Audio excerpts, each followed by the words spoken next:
Good evening, ladies and gentlemen. We are on reality in the raw, uncut, unfiltered, and unhinged. The fifth episode, and we're excited about the, what we're about to talk about, and we want you to engage. Um, don't forget to subscribe to our YouTube channel as you do that. First thing, we have guests here tonight, so it's going to be exciting. I hope it's going to be prompt. We want you to be engaged, send in your questions, and I'm not sure if people can call in, but my producers will let me know. First thing we do before we introduce our wonderful guests is remind you of our mission and rules of engagement. Remember that our mission is to invite and encourage healthy discourse about relationships and any other life issues in an effort to inform, to educate, and to find practical solutions to help people navigate through difficult life circumstances. Now, though these topics, some of the topics may be controversial and thought provoking, our intention is to create an environment, a safe environment. We're going to add that word, a safe environment uh, of love, understanding, peace, forgiveness, and restoration to those who would listen and engage. This is not a platform for embarrassment, for airing out personal differences, for lambasting people you may dislike, or defaming the character of any individual. So on this level, we will entertain no rudeness, no ugliness, no toxicity, no vitriol, no disrespect to anybody, whether it be guest or anybody calling in or asking questions. So we want to keep the platform clean, jovial, energetic, with lots of fun, so we can all gain something positive from it. Of course, our I think this may be the last episode of Why Would Boaz Want Your Ass, or what makes you think, or why do you think you deserve a high quality man? So let's do this. We have in our studios a letter. I only know first or last name, I think. So I will let her introduce herself. But we want to tell you welcome and thank you so much for your coming on the program. And we are excited to hear what you have to say and to hear any questions you'll ask. Could you introduce yourself? Yes, so good evening, everyone. My name is Aaliyah Bradley. I'm not sure what else can I say about myself. Aaliyah Bradley from, what do you do? I'm from Orlando, Florida. I'm currently a professor at Florida A&M University. Actually working on my doctoral degree in educational leadership. And what in what area do you teach right now? So right now, I teach journalism. Journalism. Yes, Good. all types of multimedia, journalism. That's all I teach. So yes. Well, it's very good to have you here, Ms. Bradley, Professor Bradley. Thank you. My name is Ed Lloyd, and I'm the host of the show. And I always thank my producers and all the people who help this thing be a reality. The last few shows we talked, the topic was why would Boaz want your ass? And that came from very many questions that a lot of women ask, especially in the church circles. And,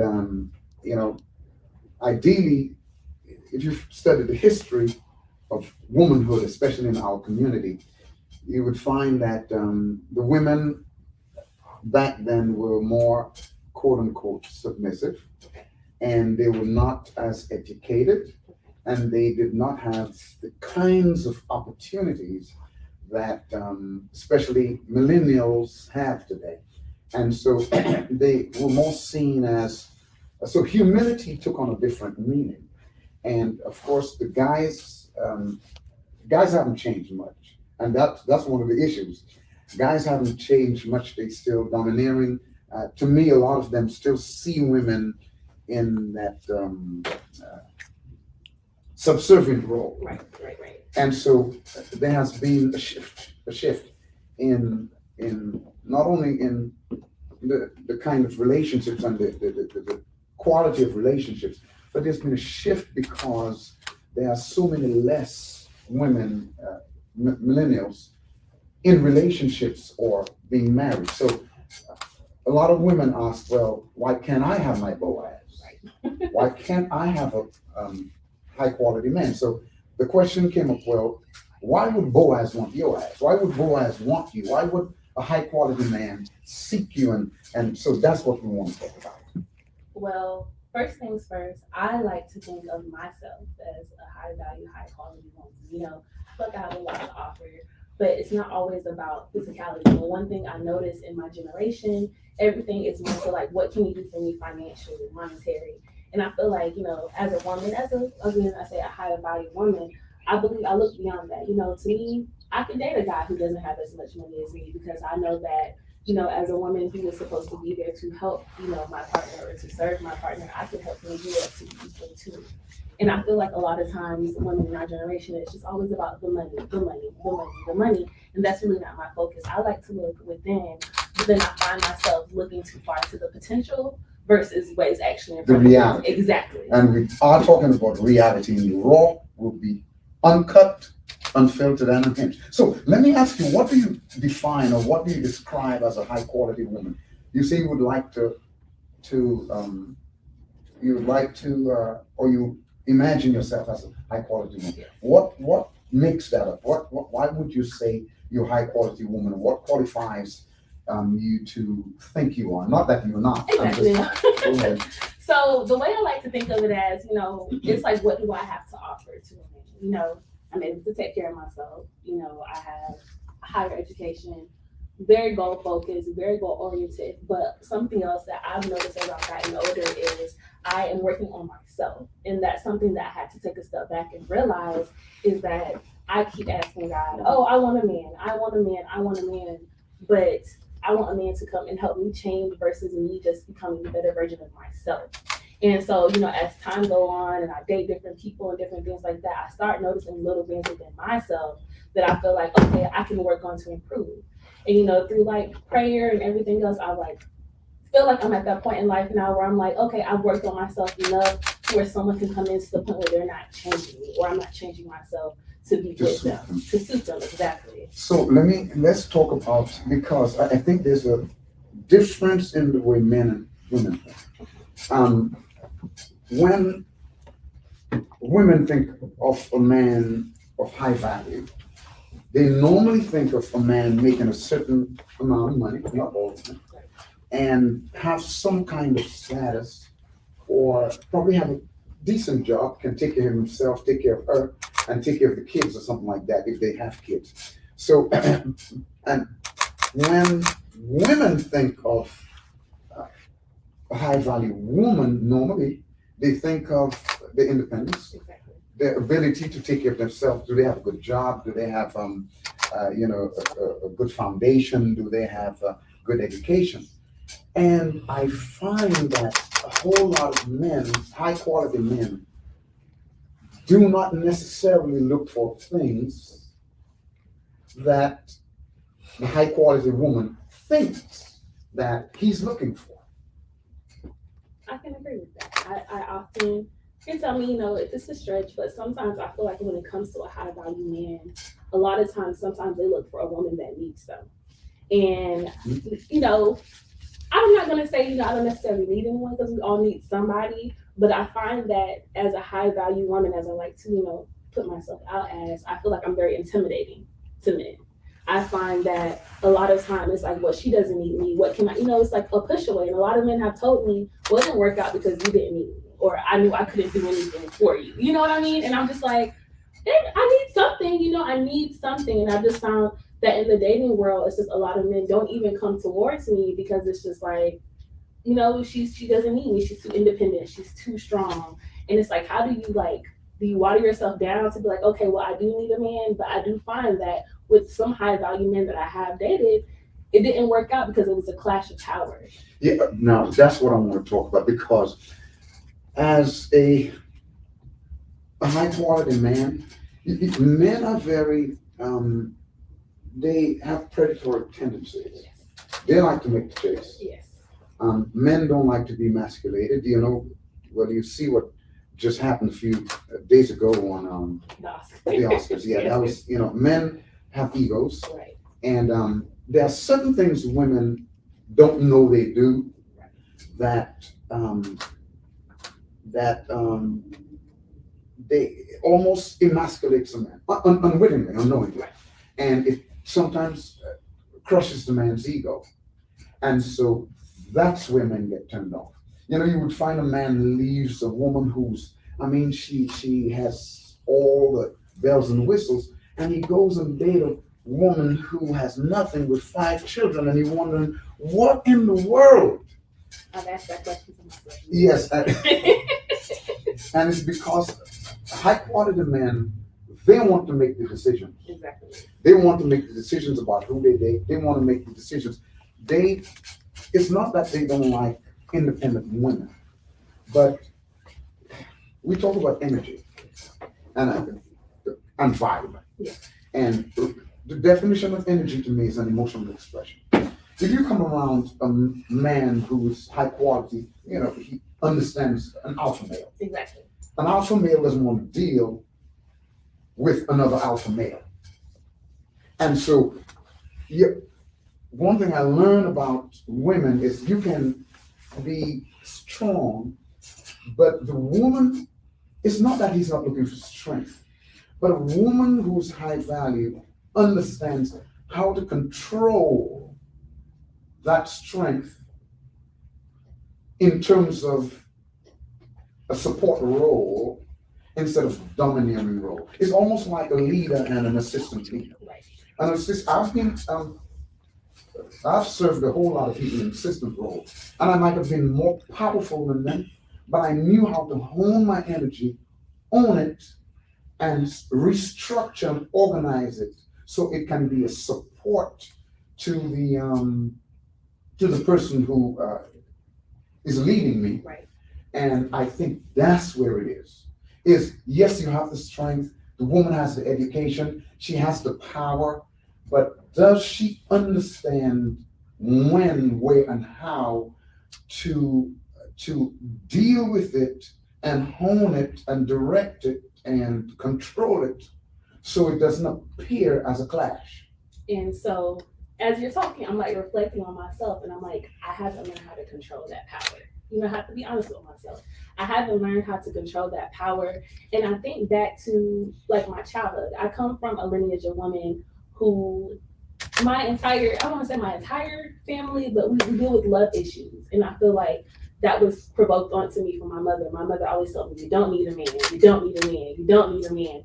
And I feel like that literally, like in my mindset growing up, I'm like, okay, a boy tries to open the door for me, I can open it for myself. I don't need you to do it for me. And I feel like these are things from childhood that have like kind of niched onto me, and now I'm trying to work my way out of it. But it's hard when that's all that you hear in the back of your mind. Plus the fact that these days you got to take care of yourself. You know, we're not living in older days where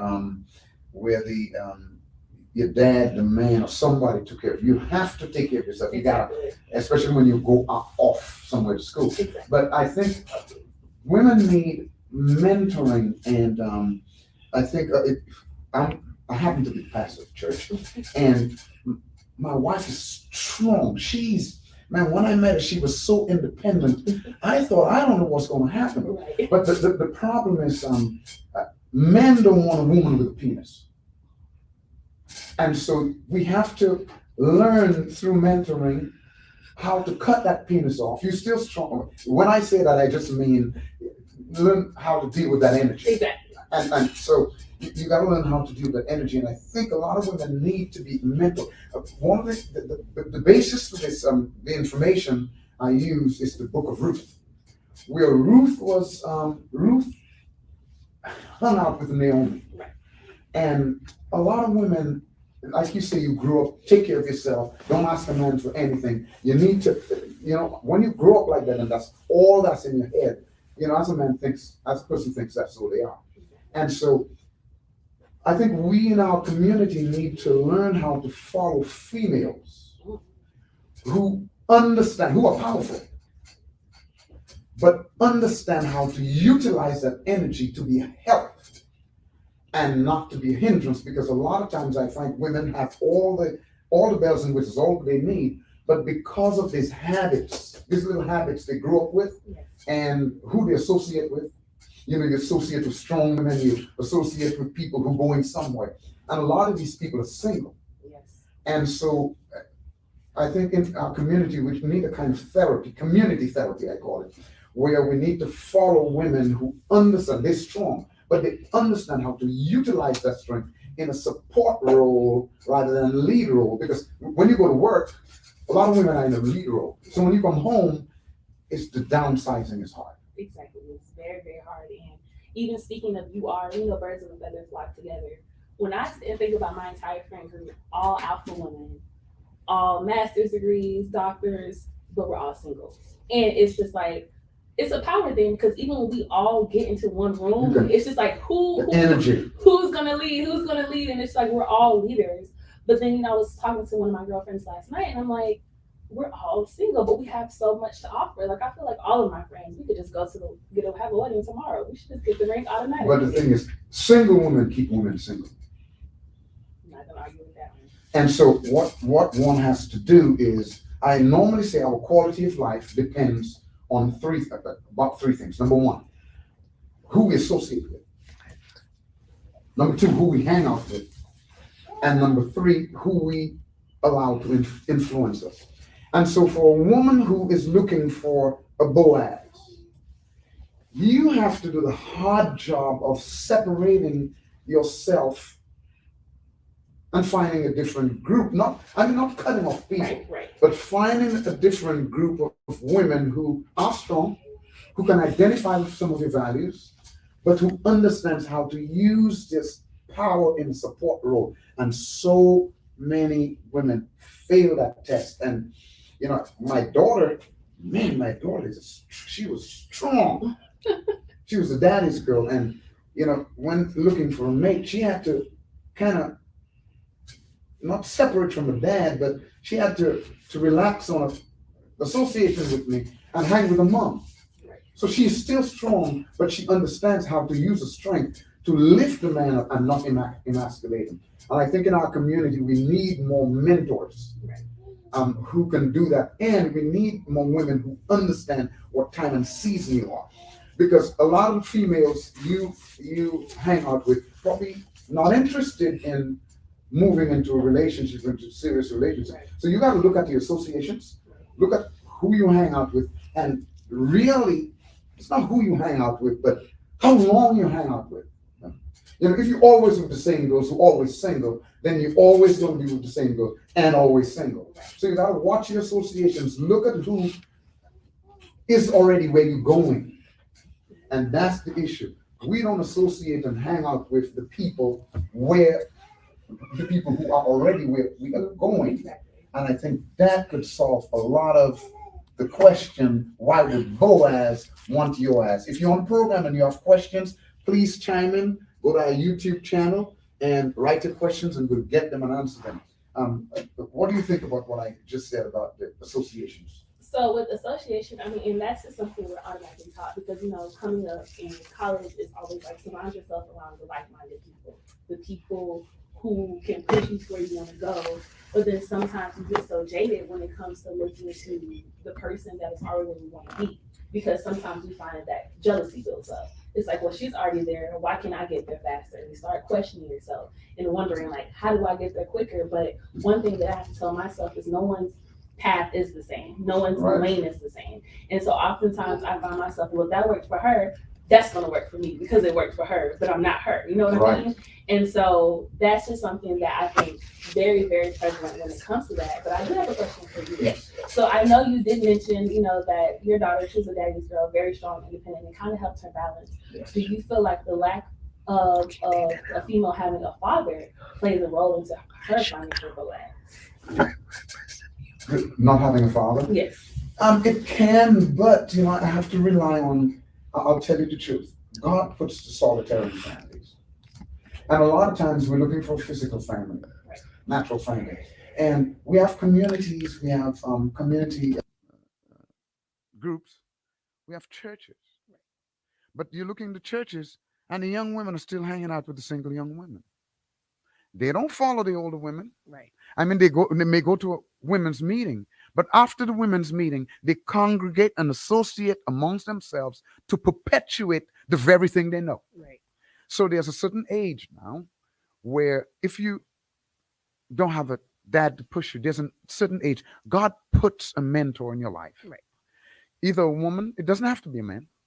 It could be a woman who's already there, who understands how much you need to download from that independence to have a softer personality. And softer personality does not mean weaker. Right. Softer personality does not mean you just subject yourself to anything because you still have your values. Exactly. But how you can package your values in a way that it doesn't seem not just intimidating, but it doesn't seem so domineering, so that a man, because men without, and that's another thing, men without fathers are a little more insecure, Right. could be a little more egotistical and a little more weaker, less alpha. So a woman who's strong has to know how to navigate and help that man go, get where he's going. But then, with that, mentioning that, we deal with men or date men without that, I find a lot of times I feel like, okay, I'm turning into his mom. It's like I have to take care of him.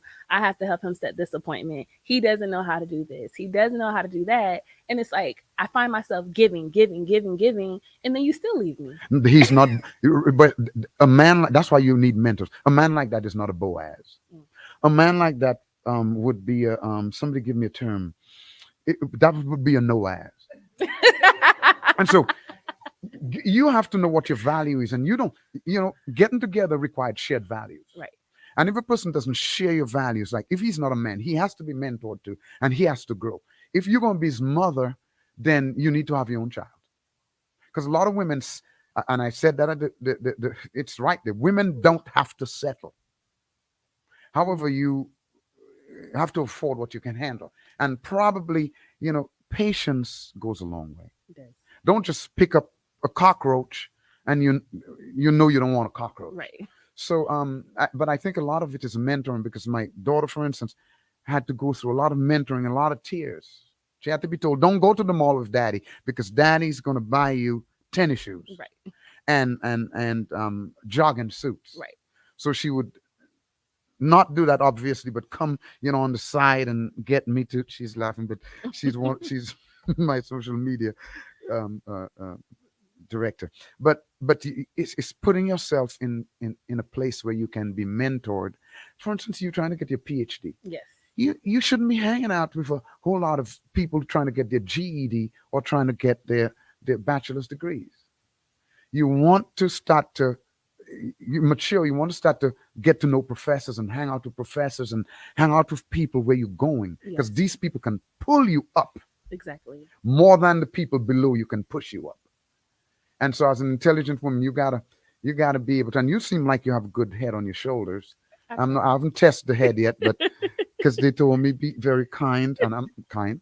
But we almost through, but with this section, but I need you to commit to come back on the show, please, because what I'm going to do the next time is send you some notes, Okay. so you can be very prepared and you can come talk about something that is because you seem to have a lot of interest in women's growth, Yes. but in women's transformation from that single person to becoming. Yes. And I think I'm impressed by that. You recognize that you've had all this, Anger and frustration and just all types of stuff. right. So, And you need to, and so that is admirable. yes. And so I got to invite y'all. If y'all have any questions, please shoot them. Are there any questions on in the feed? Not yet. Okay, good. But man, this is exciting. Yes. This is exciting. But my advice to you would be start to define what you want. You might even write it down. Write the things you want, what you need to get them, who what you need to get them, your plans, who you need to hang out with, and then write down who you hang out with now and what you do, and see if what you do now matches where you want to go. I'm gonna definitely do that. I promise you, I'll do Yeah, that. because I'm hanging out every Saturday on my free time. I'm hanging out with a set of powerful females Right, who are remaining single. right, They getting older, and I'm getting older, so that does not match where I'm going. exactly. I spend my time, so much time online doing whatever, and it does not match the activities needed to go where I'm going. And in other words, do inventory. Right.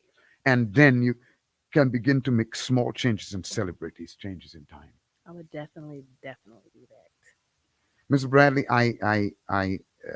I really appreciate your coming on the show, and I look forward. We're going to give you an invitation. Well, I'll give you the dates for the next show. We're not having a show next week, but the week after. Somebody give me the date if you can. The week after, which is The 12th. the 12th and possibly the 26th. So you choose these dates, drop your email to one of my producers, Okay. and we'll email you, and I will get in touch with you. You seem like you have a lot to offer, so I'll probably give you some time to talk about what you're doing and how you influence. You know what? Yes, let me tell you how you influence these young students Oh yes, it's a to lot of get where work. they're going. Lots of So work. that is something I will I'll want you to talk about, and I'll send you some questions and some material, and I look forward to seeing you again. Y'all, we thank Miss Aaliyah Bradley. Is that Yes, yes. Aaliyah? Thank Professor you. Bradley at FAMU, my alma mater, and so I have taught at FAMU. I taught algebra and calculus Okay. and some physics and engineering, and that was a long time ago. Uh, the gray you don't see on my face is the gray that I cut off. So we want to thank you again for being here, Thank you. and we're going to take a short intermission, about 30 seconds, and get ready for our next guest. Y'all, it's Reality in the Raw, episode 5. Why would Boaz want your ass? And I'm your host, Ed Lloyd Sr. We'll see you in 30 seconds.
Hey, we back on Reality in the Raw, episode 5. Why would Boaz want your ass?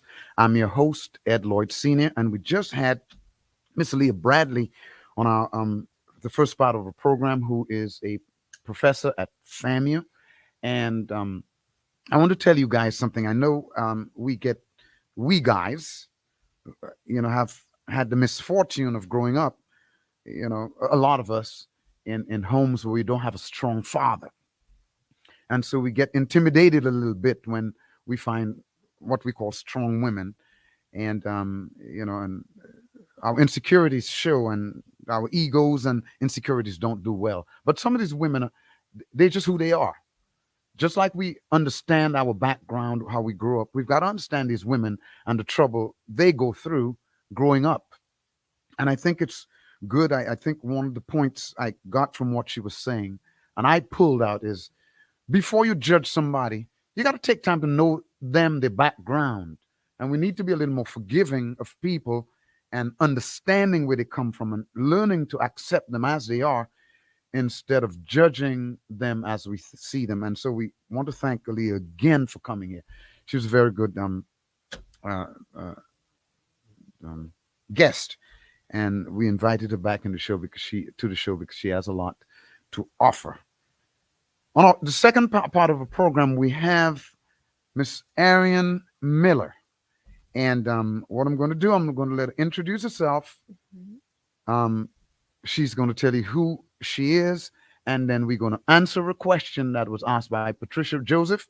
And please put your questions in the chat, and we will answer them. So, welcome, Miss Arien Miller. We had you as for about 3 5 minutes on the last part of our show, but we Mhm. want to welcome you here Mhm. and thank you for coming. Of course. Thank you for Tell us who you having are, where me. you come from, and all the rest of the goodies.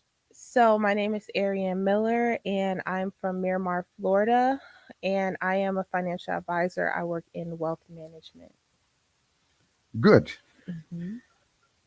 Last time we were talking about why would Boaz want Yoaz, and well, let me just answer Patricia's question.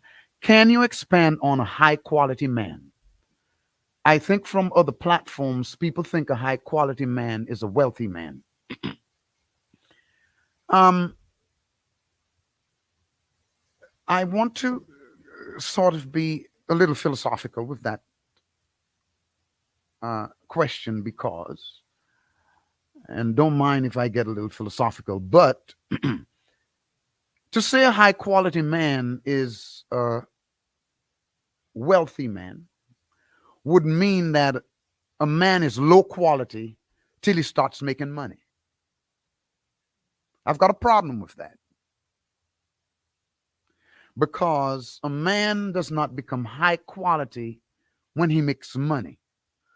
A man becomes high quality by his character, his vision, his values, and his personhood. And to me, a man with a vision, a man with a plan, can always get to the wealth. But a man with wealth can't always have a vision. We know so many sports figures who they make money and they come out of the NFL and NBA poor. And so you're not high quality if you make. And I know a whole lot of men say that because of ego, because we put our values in how much we make. And I like what if I have to piggyback on what Miss Leah said, her money is not a value. Her degree is not a value, but she has other intangibles. That's really what makes value. Other intangibles she can add to the support. And so we want to. So high quality man is a man with a vision, a man with a plan, a man who's going to put actions behind his words and back up what he says. A hardworking man who has a plan to eventually be able to take care of himself, his family, and leave a heritage, not just in terms of money, for his kids, leave a legacy. So, Miss Arian, I'm going to give you a few minutes because last time uh, we were talking about what a man wants, Mhm. And what a high quality man wants is he wants support from his woman. He wants cooperation. He wants a woman who is humble, meaning not subservient to him, but humble in terms of cooperation and unity. Correct. And Hmm. one thing a man values is peace.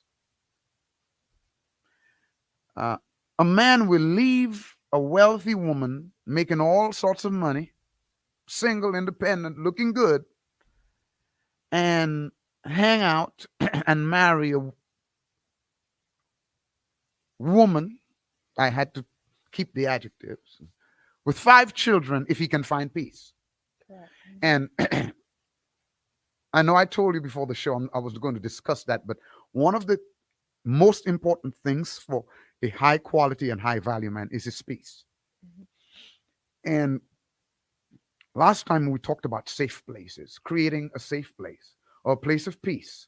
So I want you to expound a little bit on that, and then I want you to ask your question. Okay, perfect. So I know, the last time just speaking on, how to create a safe space and that being finding that in yourself first.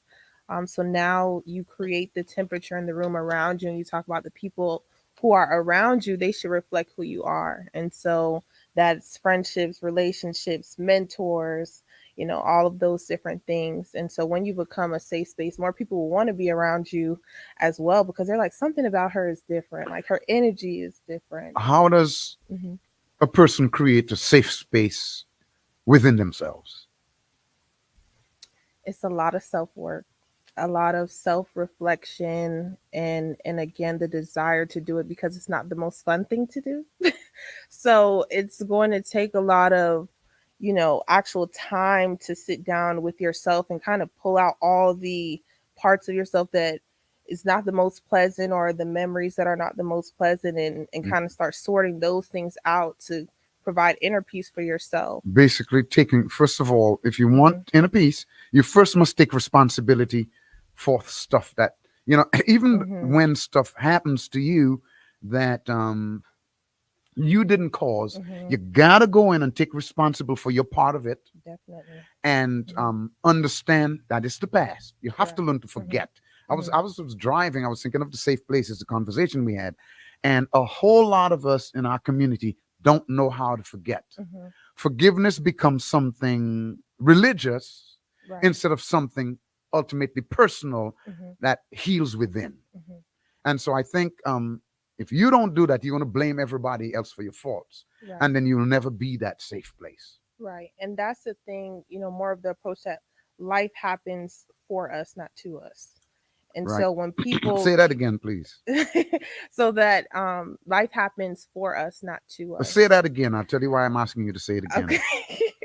So life happens for us, not to Let me us. just stop here. Okay.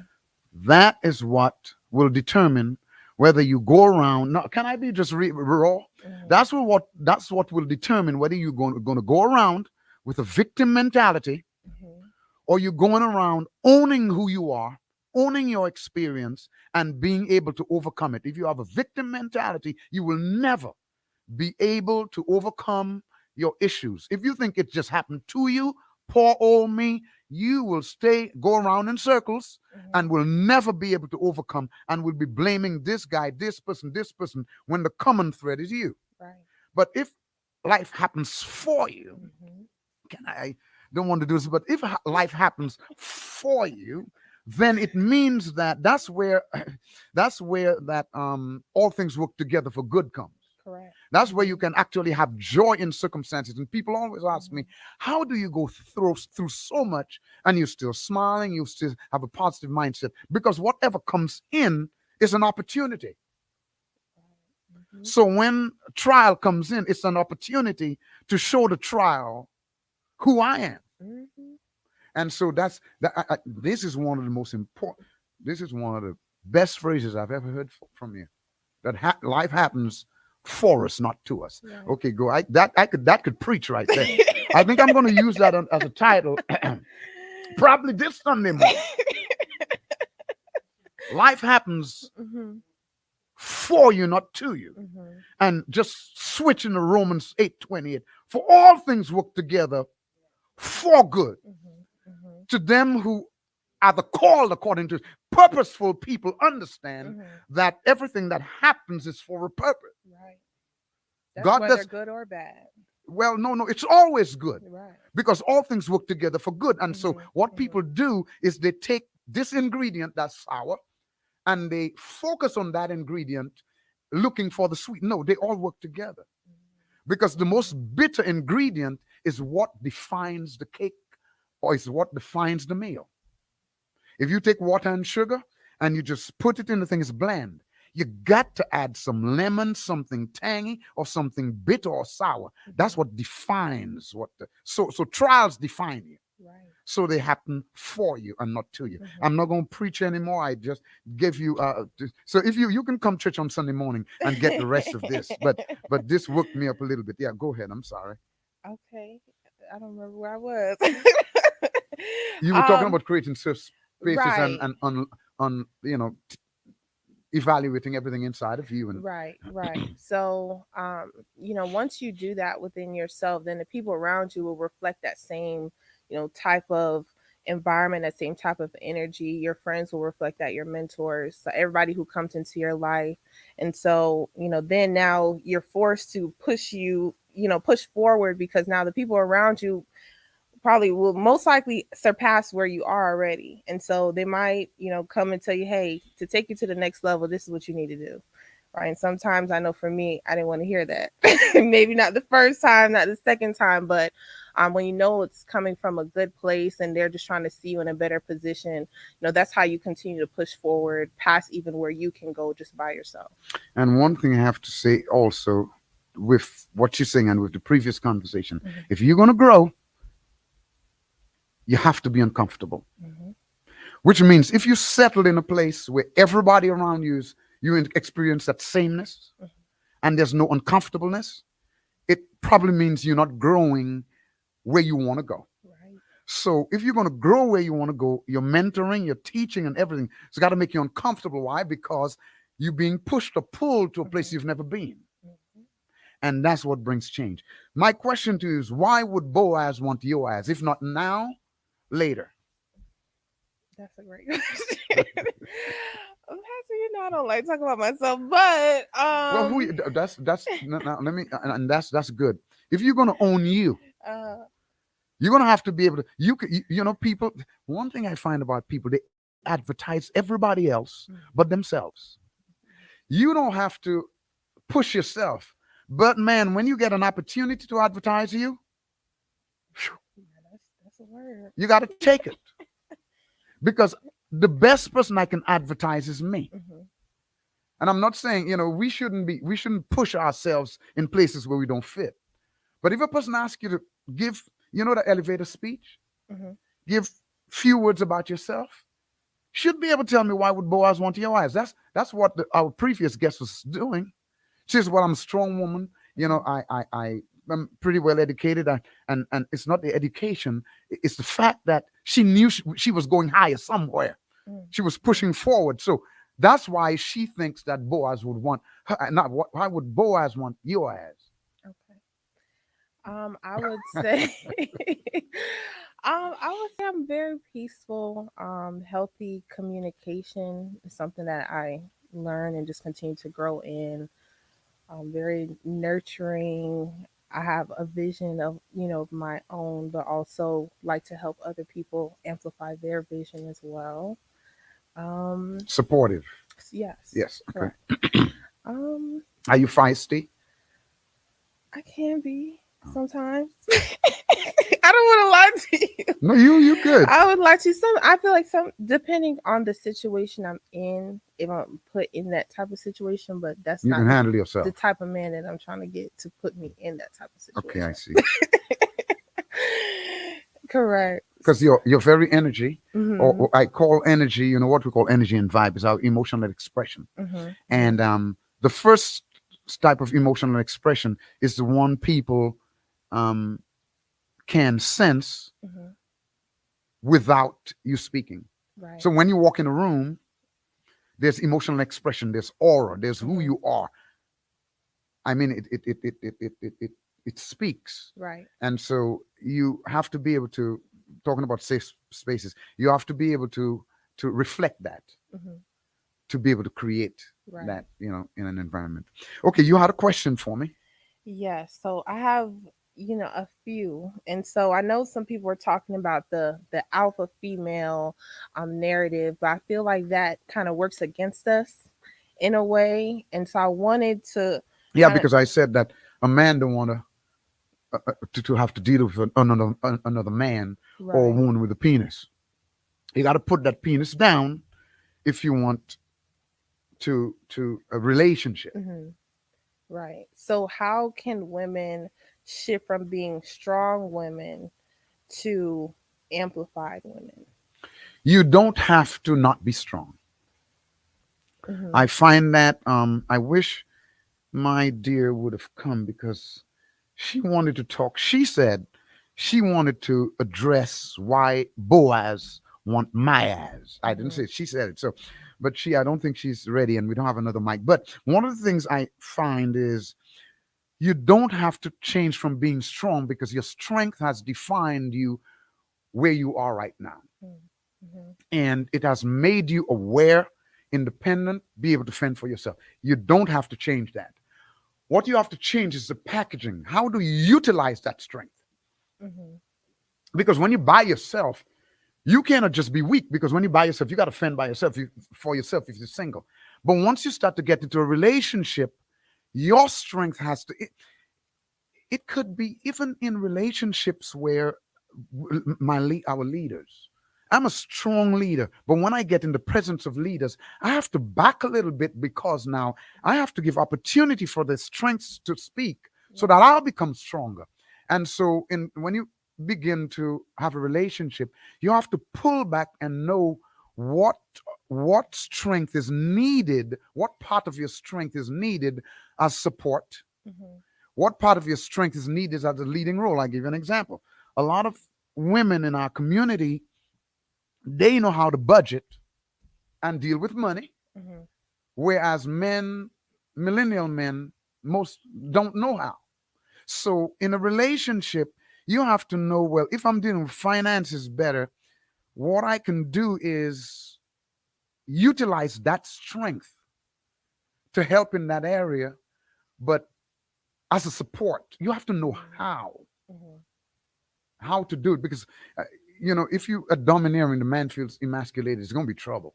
Right. So you don't have to reduce your strength. No, it's all about the energy and the vibe. How can you utilize that energy to become a synergy, yes, Hmm. when you meet another person, so that the us will be stronger. And that's what I think um my dear wifey has. She knows how to utilize that energy, Hmm. because she came from a place where they were only alpha male. Hmm. The women I'm talking about. Oh my And so when she met me, she was alpha, God.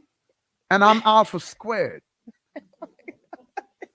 And so there was an adjustment process, because you have alpha squared. And so I just had patience Hmm. till she adjusted, and she did not become weaker. In fact, Hmm. in everything we do in our vision, you can see her strength. Right. You know, had it not been for her, the stuff would not be working as it is. Hmm. But she understands her role. It's not whether, like, men and women were created equal, Hmm. ontologically and etymologically, but it's roles. What role do I can't carry a child? She carries the child. I have a protuberance. She has a. So we have to understand that there are roles. And I don't wish I could carry a child. That's 9 months of pain, suffering. Then you got to push, and then I just can't see myself in that role. So a woman has to know how to. That's why I talk about mentoring. Hmm. She teaches women how to still be strong, but how to package it so that it doesn't appear unattractive Hmm. to a high quality man. But you don't have to reduce your strength. So one thing that I've been hearing and that starting to click to me is it's all in the approach. Because even It's all in the approach. yeah, in the conversation what we were having yesterday, words can do two things: lift somebody up or tear them down. Yes. And so even in how you speak to, whether it's a man or for a man a woman, like thinking of those things when we're having those conversations, and you can still get your point across, but how productive are you in doing that? So that's where healthy communication You know, comes a moment of transparency, I had to learn that. You know, when I first started this vision, um, I'm a very not erratic, but I'm impulsive in terms of I like getting things done. in. Hmm. If I tell you I'm going to do something, and I like to do it right away, Hmm. and so the words that I use to get stuff done, on reflection, could have killed people. You know, it could have hurt a person here and there. But as you grow, you my producers are laughing, boy. I tell you, I had to learn as I grew, as I had a larger crowd, a larger congregation, Hmm. more people that I deal with, that I have to package the words differently because people can't always take my brash um, approach. Hmm. Hmm.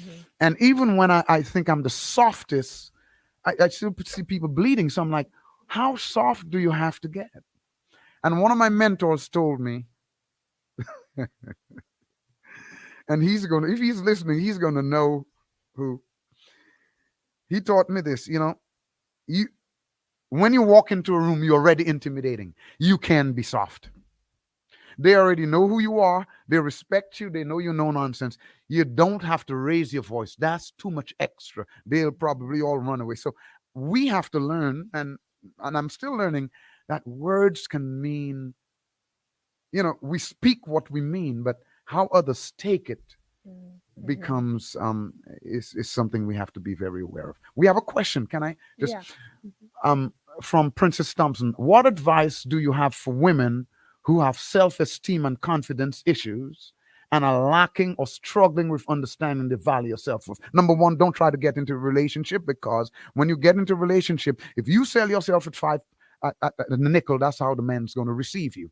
And if a man receives you as a nickel, it's going to be hard if the man is not understanding and nurturing and whatever. It's going to be hard for him to just want to pay $16 now when you've sold yourself for a nickel. So you probably want to grow and become who you want, kind of who you want to be. Hmm. And that's why I say mentoring is so important. Getting around female women who have been there, who understand you where you are and how to deal with the brokenness. Hmm. You got to grow. A lot of us want to just get into relationships before you should. You got to make sure you're whole, at least on the way to being whole, before you just throw yourself. Because a guy will buy you at a penny, and but if he buys you at a penny, he's not going to put his best suit on you. So you have to, be able to reflect that value Hmm. and that self worth that you want somebody to respect. Right. Right. What do you have to say about that? What I have to say about that is the self esteem and confidence. You have to figure out where the source of what you know about yourself is coming from. And once you figure out where the source is coming from and understanding how and why that has impacted you so much. So now when you come, when you're interacting with other people, maybe something they'll say about you or how you look or different things may trigger you, but based off of what source. And once you get to that, what that exact thing is or those things are, then you're able to now go, you know in the privacy of wherever you find your peace at and your reflection at, and then you're able to start dissecting a lot of those things, because you have to kind of look at what other people have said about you, how that's affected you, because a lot of times that has affected you, what you've heard about yourself in the past, and that's affect your self-esteem. And then create and understand who you are in yourself and the things you believe minus everyone else's opinion. And then also, as you said, what God says about you. That's very important. Mm-hmm. And on the you just said something. Oh yeah, on the sources. When you find out, you can know, you got to know where the sources come from. Mhm. The sources, as in mentoring and in therapy, the sources that I'm most interested in are the sources that continue to feed you, Got because there are sources that make up who you are that you can't change. You know, your hard-headed dad and the hard-headed grandpa, and Mhm. so you can't change them. But the sources that feed you presently, these are the sources you have to look at. And if it's impacting you negatively, you need to have a way to block off these sources, because Boundaries. they're going to determine what you continually put out. Hey guys, it's Reality in the Raw, uncut, unfiltered, and unhinged, episode 5. We come to a conclusion because it's 8 o'clock. And why would Boaz want your ass? We thank all of you for tuning in. We also want to thank Professor Bradley and Aaliyah Bradley, and thank Arien Miller for being part of this show. You made it so easy. I see all were dressed up. So my goodness, that was an advertisement. Did you see how they were dressed, people? There are some beautiful women in this world who are not domineering, who have the right attitude. Men don't get intimidated, but level up. We're going to talk about men leveling up too. We're going to do that soon in a coming program. Men leveling up and getting rid of all these insecurities and being able to face women, the millennial women who are not your grandmom and your great grandmom. So, again, Reality in the Raw, um, uncut, unfiltered, and unhinged. I'm your host, Ed Lloyd Sr., and we look forward to seeing you on the 12th of April for another episode. And I'm going to invite, I hope we can have these two women come in here again. I'm going to invite them to come in here, and then we'll do some switching. Thank you, and we look forward to seeing you.